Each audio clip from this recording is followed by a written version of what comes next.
টকে সকলকে আমন্ত্রণ। সামনে বাংলাদেশের অনেকগুলো টি-20 সিরিজ আছে, টি-20 ম্যাচ আছে, টি-20 এশিয়া কাপ আছে, এরপর টি-20 বিশ্বকাপ আছে। টি-20 ক্রিকেটে বাংলাদেশের ক্যাপ্টেন্সিটা কার হাতে উঠতে যাচ্ছে, এটা একটা অনেক বড় প্রশ্নের জায়গা। আমার কাছে ব্যক্তিগতভাবে মনে হয় যে ক্যাপ্টেন্সির চাইতেও ভাইস ক্যাপ্টেন রেডি করাটা সবচেয়ে ইম্পর্টেন্ট, যেটা আমাদের দেশের ক্রিকেট কালচার অনুযায়ী আসলে আমরা কখনোই ঠিকঠাকভাবে করি না। মানে ভাইস ক্যাপ্টেন আমরা রেডি করতে পারি না দেখেই আমাদের ক্যাপ্টেন খুঁজতে হয়। এটা সবচেয়ে বড় সংকটের জায়গা। যদি আমাদের ভাইস ক্যাপ্টেন আমরা রেডি করতাম, ওই ভাইস ক্যাপ্টেনদের মধ্যে লিডারশিপ কোয়ালিটিটা বিল্ড আপ করাতে পারতাম, তাহলে নেতৃত্ব সংকটে আমাদের দেশের ক্রিকেটটা পড়তো না। আপনি যদি আমাকে জিজ্ঞেস করেন, আমার কাছে মনে হয় যে একদম চোখটা বন্ধ করে ভাইস ক্যাপ্টেনের জায়গাটায় তাওহিদ হৃদয়ের নামটা লিখে রাখা দরকার। মানে তাওহিদ হৃদয়কে আপনি ভাইস ক্যাপ্টেন হিসাবে অ্যাজ এ ক্যাপ্টেন তৈরি করবেন। সেটা আগামী 1 বছরের জন্য হতে পারে, সেটা আগামী 6 মাসের মধ্যে হতে পারে, সেটা আগামী সিরিজেও যদি ক্যাপ্টেন ইনজুরিতে পড়েন বা কোনো কারণে ক্যাপ্টেনকে যদি ড্রপ করার প্রয়োজন পড়ে, ওই ভাইস ক্যাপ্টেন সেই দায়িত্বটা গ্রহণ করবেন। সেইভাবে আমাদের তাওহিদ হৃদয়কে গ্রো করাটা খুব গুরুত্বপূর্ণ। এখন ক্যাপ্টেন্সির প্রসঙ্গে যদি আসি, ক্যাপ্টেন্সির প্রসঙ্গে আসলে আসলে কাকে আপনি এই মুহূর্তে টি-20 ক্রিকেটে ক্যাপ্টেন্সিটা দেবেন? লিটন কুমার দাসের নামটা সবার আগে আসবে, কিন্তু লিটনের ফর্ম একটা অনেক বড় কনসার্নের বিষয়। যদিও লাস্ট বিপিএলে লিটন কুমার দাস বেশ ভালো ব্যাটিং করেছেন, তবে একটা বিষয় বুঝতে হবে যে টপ 4-এ থাকা যে দলগুলো আছে, সেই দলগুলোর এগেনস্টে আমরা যদি লিটন কুমার দাসের ব্যাটিং পরিসংখ্যানটা একটু লক্ষ্য করে দেখি, সেটা কিন্তু খুব বেশি আশাব্যঞ্জক ব্যাপার না। লিটন সেই দলগুলোর সঙ্গেই বড় রান করেছেন যে দলগুলোর বোলিং অ্যাটাকটা একটু খর্বশক্তির বোলিং অ্যাটাক, কিংবা যে দলগুলোর বোলিং অ্যাটাকে আসলে বেশ কিছু সমস্যার জায়গা ছিল। যদিও লিটনকে আমরা কয়েকটা ম্যাচে দেখতে পেয়েছি বেশ ভালো ব্যাটিং করেছেন, এবং ইম্পর্টেন্ট ব্যাপার যেটা, ম্যানুফ্যাকচার্ড শট খেলতে যান নাই। ম্যানুফ্যাকচার্ড শট তিনি কম খেলতে গেছেন। অফ স্ট্যাম্পে বাইরের বল কাটি করেছেন বা স্কোয়ার ড্রাইভই করেছেন, টেনে পুল করতে যান নাই। এটা যেমন একটা সত্য কথা, আবার একটু কোয়ালিটি বোলিংয়ের এগেনস্টে যখন অফসাইডের বাইরের বল অফসাইডে রান করতে পারছেন না, তখন টেনে খেলতে গিয়ে আউটও হয়েছেন। এই ব্যাপারটা অনেকে ইগনোর করে গেছেন, বা অনেকে হয়তো এই ব্যাপারটা ওইভাবে দৃষ্টিগোচর হয়নি। একটু কোয়ালিটি বোলিং অ্যাটাকের এগেনস্টে দেখবেন বরিশাল বা খুলনার মতো দলগুলোর এগেনস্টে লিটন ম্যানুফ্যাকচার্ড শট খেলতে গিয়ে আউট হয়েছেন। যখন দেখছেন যে যে জায়গার বল সেই জায়গায় তিনি আলটিমেটলি গ্যাপ বের করতে পারছেন না কোয়ালিটি বোলিং এর এগেনস্টে, তখন তিনি বারবার ম্যানুফ্যাকচার্ড শট খেলছেন। আমরা দেখতে পেয়েছিলাম যে মিরাজের একটা বলে তিনি আউট হয়ে গেছেন, আবার বরিশালের সঙ্গে দেখতে পেয়েছিলাম তানভীরের একটা বল ম্যানুফ্যাকচার্ড শট খেলতে গিয়ে তিনি আউট হয়েছেন। ইভেন রিপন মন্ডল, কারণ বিপিএল এ যেই দলের সঙ্গে তিনি রান করেছেন সেই দলগুলোর বোলিং অ্যাটাকটা আসলে এরকম প্রমিনেন্ট ছিল না, কিংবা ওই বোলিং অ্যাটাক নিয়ে অনেক প্রশ্নের জায়গা আছে।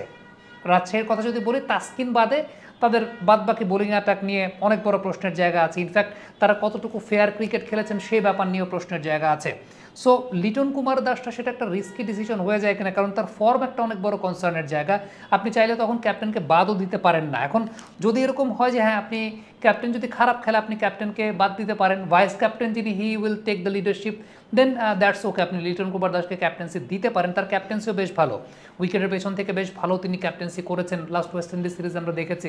তবে আপনি যদি আমাকে বলেন আরেকজন প্লেয়ারের ব্যাপারে, সেটা আমি বলবো তাসকিন আহমেদ। অনেকে বলতে পারেন যে তাসকিন আহমেদ পেস বোলার, এখন পেস বোলারকে আপনি ক্যাপ্টেন্সি দেবেন কিনা। অস্ট্রেলিয়াতে প্যাট কামিন্স অস্ট্রেলিয়াকে বিশ্বকাপ জিতিয়েছেন। প্যাট কামিন্স অস্ট্রেলিয়াকে আমরা দেখেছি আইসিসি টেস্ট চ্যাম্পিয়নশিপে চ্যাম্পিয়ন করেছেন। সো এটা তো আসলে কোনো জায়গায় লেখা নাই যে পেস বোলারকে আপনি ক্যাপ্টেন্সি দিতে পারবেন না।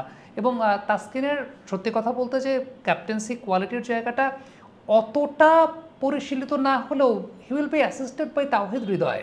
টিমে জাকের আলীর মতো প্লেয়ার আছেন, টিমে আমরা যদি চিন্তা করি শামীম পাটোয়ারির মতো প্লেয়ার আছেন। সো লিডারশিপটা চলে আসবে। আমার কাছে মনে হয় যে তাসকিন যেহেতু এই দলটার সবচাইতে টি-20 টিমটার আপনি যদি চিন্তা করেন সবচাইতে প্রমিনেন্ট প্লেয়ারটা তাসকিন আহমেদ।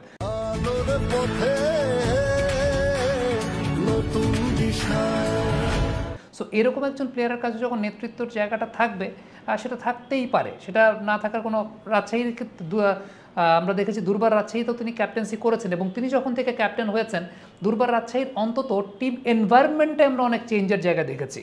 আর কিছু হোক, আমরা হয়তো বা জানি যে উইকেটের পেছন থেকে অনেকাংশে ক্যাপ্টেন্সিটা আকবর আলী করছিলেন, কিন্তু টিম এনভায়রনমেন্টের অনেক কিছুর চেঞ্জ কিন্তু এসেছে। তাসকিন আহমেদের ওই ব্যাপারটা আছে, ওই এক্স ফ্যাক্টরটা আছে। টিম এনভায়রনমেন্টের অনেক কিছু তিনি চেঞ্জ করতে পারবেন, বা সবার কাছে খুব প্রিয় ক্যারেক্টার, তো এটা এটা জিনিসটা হয় যেটা একটা টিমের প্রতি অনেক ইম্প্যাক্ট ফেলে।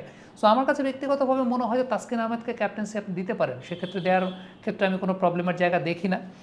লিটনও ক্যাপ্টেন হতে পারেন, কিন্তু ওই জায়গাটা একটা জায়গা থাকতে হবে যে হ্যাঁ, ক্যাপ্টেনের পারফরমেন্স যদি ভালো না হয়, এখন শুধুমাত্র ক্যাপ্টেন্সির কারণে তিনি খেলবেন সেটা না, ওই বিকল্পটা রেডি করা, সেটা অ্যাজ তাওহিদ হৃদয়। আমার কাছে মনে হয় যে আগামী দিনগুলোতে আপনি যদি টি-20 পার্সপেক্টিভে চিন্তা করেন, কিছু ক্যাপ্টেন, কিছু লিডারকে রেডি করে রাখতে হবে আমাদের। সেটা তাওহিদ, শামীম পাটোয়ারির কথা আমি বলবো যে রেডি করে রাখতে হবে। এইভাবে এনসিএল টি-20 আমাদের দেশে হয়, এনসিএল টি-20তে শামীমকে এমনভাবে অ্যাকোমোডেট করতে হবে সেই দলটার ক্যাপ্টেন যেন তিনি থাকেন। এক্স্যাক্টলি আমি এভাবেই মনে করি যে লিডারশিপটা এইভাবেই গ্রো করতে হবে। এনসিএল টি-20তে যখন হবে, শামীমকে এমন টিমে, যেহেতু এটা বাংলাদেশ ক্রিকেট বোর্ডেরই ব্যাপার, শামীমকে এমন টিমে অ্যাকোমোডেট করে দিতে হবে যে টিমে শামীম ক্যাপ্টেন্সি করতে পারেন। আকবর যে টিমে থাকবেন আকবর সেই টিমে ক্যাপ্টেন্সি করবেন, তাওহিদ যে টিমে থাকবেন তাওহিদ সেই টিমে ক্যাপ্টেন্সি করবেন। ইভেন আপনি যদি চিন্তা করেন জাকের যে টিমে থাকবেন জাকের সেই টিমের ক্যাপ্টেন্সি করবেন। বিষয়টা যদি আমরা এইভাবে অ্যাকোমোডেট করতে পারি, আমার কাছে মনে হয় যে সেটা আমাদের দেশের ক্রিকেটের জন্য অনেক বেশি মাত্রায় ভালো। আমি সবসময় প্রসেসটা চিন্তা করতে পছন্দ করি, রেডিমেড চিন্তার চাইতে প্রসেসটা মেনটেন করা খুব গুরুত্বপূর্ণ, যে আপনি মেইন ক্যাপ্টেন্সি যাকে দিচ্ছেন সেই সঙ্গে আপনার ব্যাকআপটা রেডি রাখাটা খুব গুরুত্বপূর্ণ, তখন আপনি নেতৃত্ব সংকটে ভুগবেন না। আমার কাছে মনে হয় যে লিডারশিপের জায়গাটা এইভাবে চিন্তা করা উচিত বাংলাদেশ ক্রিকেট বোর্ডের। কমেন্ট বক্সে আপনাদের মন্তব্য মতামত জানতে চাই।